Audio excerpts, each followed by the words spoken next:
हाँ मुकेश जी बताइए, क्या समस्या है भाई, क्या जानना चाह रहे हैं आप? सर मैं यही जानना चाहता हूँ, जो ये 3 नए नियम आए हैं हाँ उसमें क्या क्या परिवर्तन हुआ है। अच्छा, ये जो 1 जुलाई से जो लागू हुआ है, जी। देखो ऐसा है ना, केंद्र सरकार ने तीनों नए आपराधिक कानून को 1 जुलाई 2024 से लागू करने का नोटिफिकेशन जारी कर दिया है। 23 फरवरी को जारी किए गए इस नोटिफिकेशन के बाद अब वर्तमान में लागू ब्रिटिश काल के भारतीय दंड संहिता, आपराधिक प्रक्रिया संहिता और 1872 के भारतीय साक्ष्य अधिनियम निर्धारित तारीख से खत्म हो जाएंगे। लोकसभा ने इन तीनों विधेयकों को 20 दिसंबर और राज्यसभा ने 21 दिसंबर को पारित किया था, समझे। और केंद्र सरकार की ओर से अधिसूचित किए गए भारतीय न्याय संहिता, भारतीय नागरिक सुरक्षा संहिता और भारतीय साक्ष्य अधिनियम, तीनों नए कानून आपराधिक न्याय प्रणाली को पूरी तरह से बदलने का काम करेंगे, समझे। और सुनो, तीनों कानूनों का खास मकसद विभिन्न अपराधों को परिभाषित करके उनके लिए सजा तय करके देश में आपराधिक न्याय सिस्टम को पूरी तरह से बदलना है।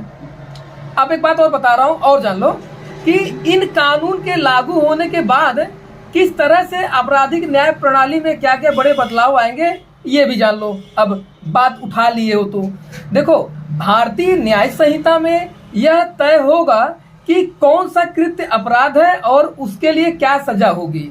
आईपीसी कानून में 511 धाराएं थी, जबकि नए बीएनएस यानी भारतीय न्याय सिस्टम में भारतीय न्याय संहिता में 358 धाराएं होंगी। नए कानून में 21 नए अपराधों को भी सम्मिलित किया गया है।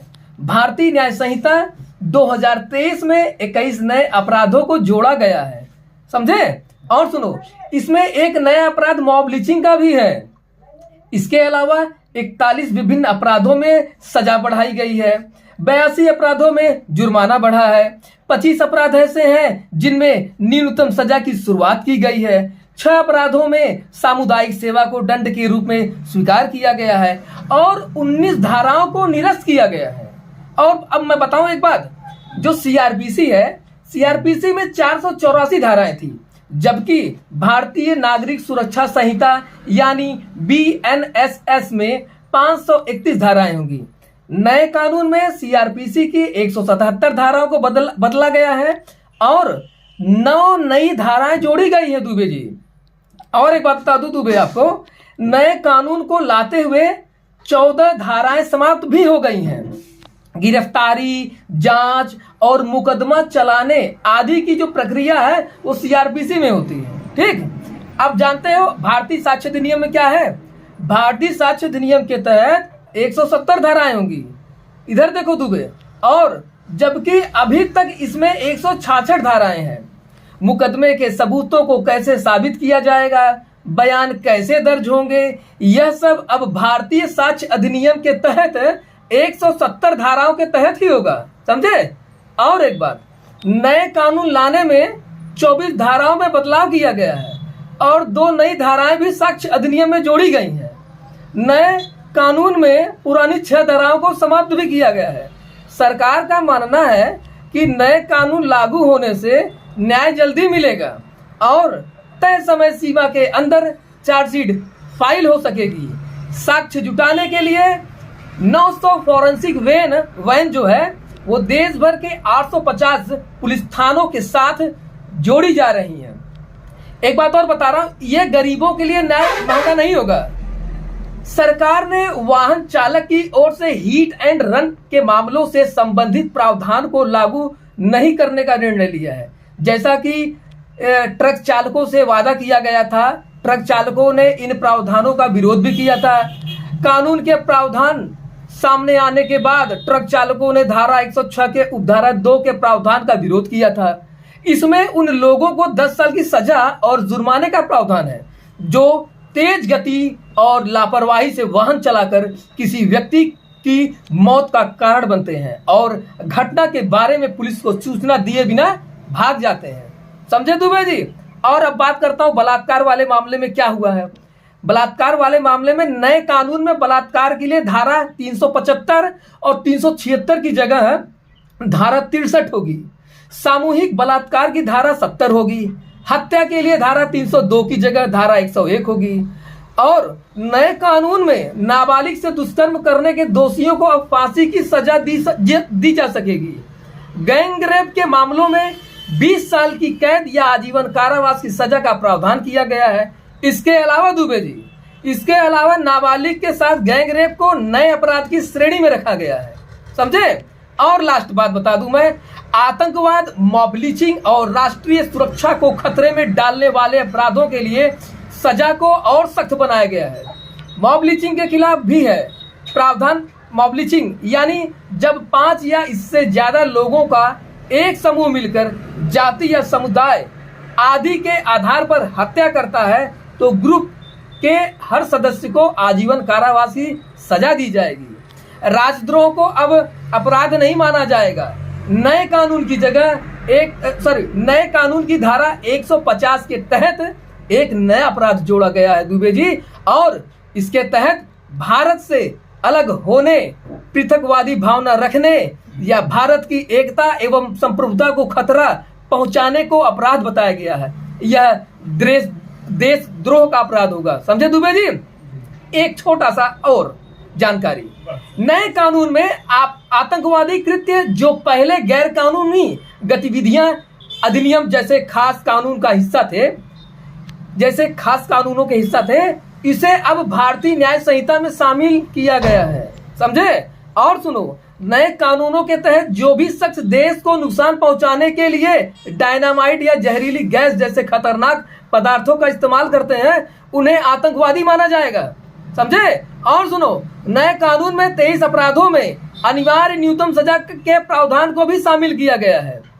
6 तरह के अपराधों में कम्युनिटी सर्विस की सजा का प्रावधान भी किया गया है। नए कानून में केस का निपटारा करने के लिए टाइमलाइन होगी।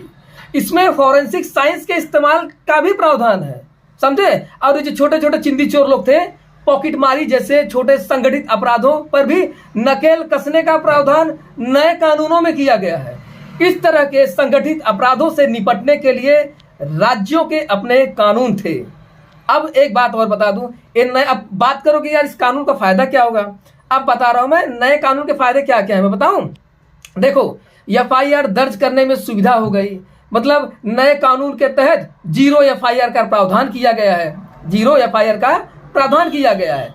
इसके तहत कोई भी व्यक्ति किसी भी पुलिस थाने में प्राथमिकी दर्ज करा सकता है, चाहे अपराध उस थाने के अधिकार क्षेत्र में हुआ हो या नहीं। और दूसरा क्या फायदा है, गिरफ्तारी के बाद सूचना देने का जो अधिकार है, यानी गिरफ्तारी की स्थिति में व्यक्ति को अपनी पसंद के किसी भी व्यक्ति को अपनी स्थिति के बारे में सूचित करने का अधिकार दिया गया है। इससे गिरफ्तार व्यक्ति को तुरंत सहयोग मिल सकेगा। और कुछ पूछना है? और लास्ट की बात बता रहा हूं मैं, फायदे क्या है। नए कानून के तहत आपराधिक मामलों में फैसला मुकदमा पूरा होने के 45 दिनों के भीतर आएगा। मतलब समझे, जो मामलों में फैसला है वो मुकदमा पूरे होने के 45 दिनों के भीतर आएगा और पहली सुनवाई के 60 दिनों के भीतर आरोप तय किए जाएंगे। मोबाइल बंद करिए दुबे जी आप। और सुनो, जो दुष्कर्म पीड़ितों का बयान है वो अब महिला पुलिस अधिकारी द्वारा उसके अभिभावक या रिश्तेदार की मौजूदगी में दर्ज किया जाएगा और मेडिकल रिपोर्ट 7 दिनों के भीतर देनी होगी, समझे। और सुनो, जो नए कानून में संगठित अपराधों और आतंकवाद के कृत्यों को परिभाषित किया गया है, राजद्रोह के जगह देशद्रोह लाया गया है और मॉब लिंचिंग के मामले में फांसी की सजा का प्रावधान है, समझे। और नए कानून में महिलाओं और बच्चों के खिलाफ अपराधों पर एक नया अध्याय जोड़ा गया है। किसी बच्चे को खरीदना और बेचना जघन्य अपराध माना गया है और नाबालिग से सामूहिक दुष्कर्म के लिए मृत्यु दंड या उम्र कैद का प्रावधान है। और शादी का झूठा वादा करने, नाबालिग से दुष्कर्म, भीड़ द्वारा पीटकर हत्या करने, झपटमारी आदि मामलों के लिए विशेष प्रावधान किए गए हैं। नए कानून में 15 वर्ष से कम उम्र के बच्चों, 60 वर्ष से अधिक उम्र के बुजुर्गों और दिव्यांग या गंभीर बीमारी से पीड़ित लोगों को पुलिस थाने आने की छूट दी गई है, समझे दुबे जी। अगर आपको कोई बात हमारी समझ में ना आए तो आप हमारे YouTube चैनल को सब्सक्राइब कर लीजिएगा। और हाँ, फेसबुक पर इस वीडियो को अपलोड मैं कर दे रहा हूँ मैं, और फेसबुक पेज को आप सभी लोग फॉलो कर लीजिएगा अगर हमारी बात से सहमत हो या अगर आपको ये जानकारी हमारी अच्छी लगी हो। तो इसी आशा और विश्वास के साथ बने रहिए हमारे साथ। मिलते हैं एक नई लीगल इंफॉर्मेटिव वीडियो के साथ, वो भी दुबे जी के साथ। ठीक है, जय हिंद, जय भारत।